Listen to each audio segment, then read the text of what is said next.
Chapter 10. The Person Who Yells Fire in a Crowded Theater. In a case against free speech, the fire screamer is Exhibit A. Even those who argue in defense of civil liberties and the right of free speech stipulate that these rights do not include the right to yell fire in a crowded theater.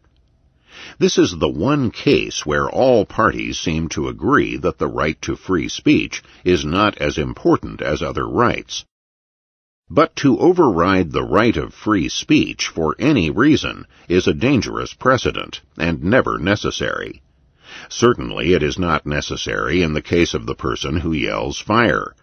The rights of theater patrons can be protected without legally prohibiting free speech. For example, theater owners could contract with their customers not to yell fire, unless, of course, there is a fire in the theater. The contract might take the form of an agreement in small print on the back of a theater ticket, or a large message on wall posters placed throughout the theater, prohibiting any disturbance of the entertainment or singling out the shouting of the word fire. But however the prohibition appeared, the contract would effectively put an end to the supposed conflict between the right of free speech and other rights. For the person who yelled fire would then simply be violating a contract and could be dealt with accordingly. The situation would be entirely analogous to that of someone under contract to sing at a concert, but who refuses to sing, and instead lectures on economics. What is involved in both cases is not the right of free speech, but the obligation to honor a contract. Why look at the prohibition in this way? There are several important reasons. First, the market would be much more effective in removing threats to the public health and safety, such as the one posed by the fire screamer, than an all-encompassing governmental prohibition.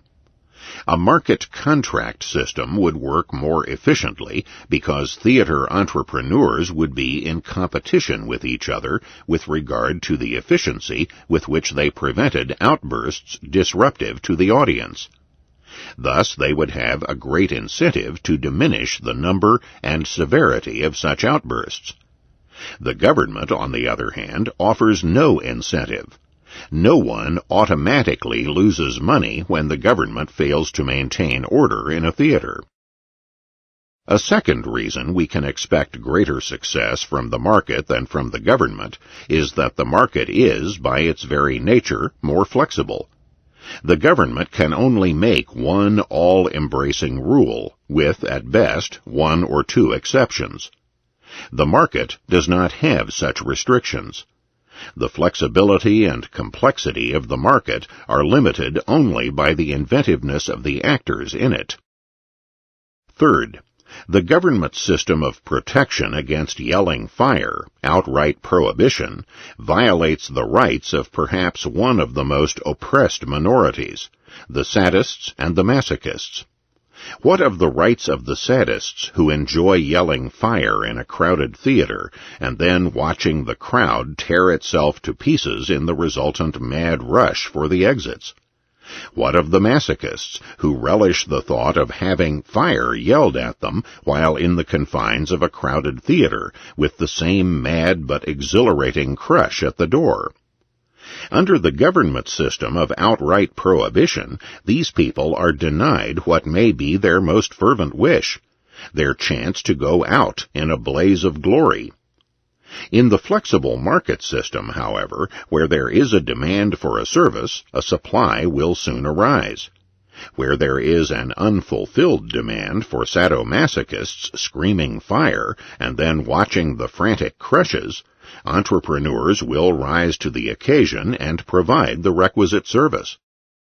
Such musings will undoubtedly strike the straits on the sadomasochistic question as just so much idle talk, but that is only to be expected. No ruling class ever viewed the plight of their downtrodden with anything but contempt and scorn. Non-aggressing adult sadomasochists have just as much right to their mutually agreeable practices as anyone else. To dismiss the rights of sadomasochists as not being worthy of consideration provides evidence of the fascistic habits of thought to which most straights have succumbed. Sadomasochists should be free to indulge in their non-aggressive practices. The public, after all, need not attend any theater which clearly advertises that unplanned disruptions will be permitted.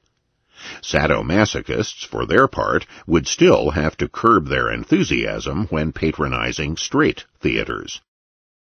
Finally, unless the prohibition against yelling fire in a crowded theater stems from a private contract, the right of free speech will be in conflict with what is held in very high esteem, namely the rights of people not to have their show interrupted and themselves crushed at the exits.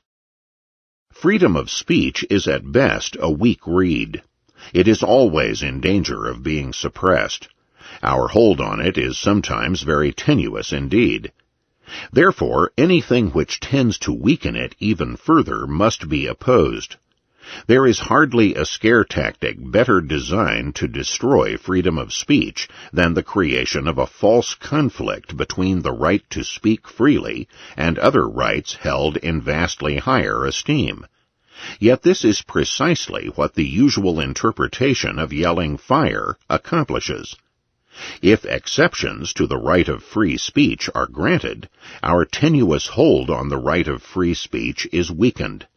There are no legitimate exceptions to the right of free speech. There are no cases in which the right of free speech is in conflict with any other right we hold dear. Therefore, the person who yells fire in a crowded theater can be considered a hero. He forces a consideration of what is involved and what needs to be done to protect a precious right that is endangered.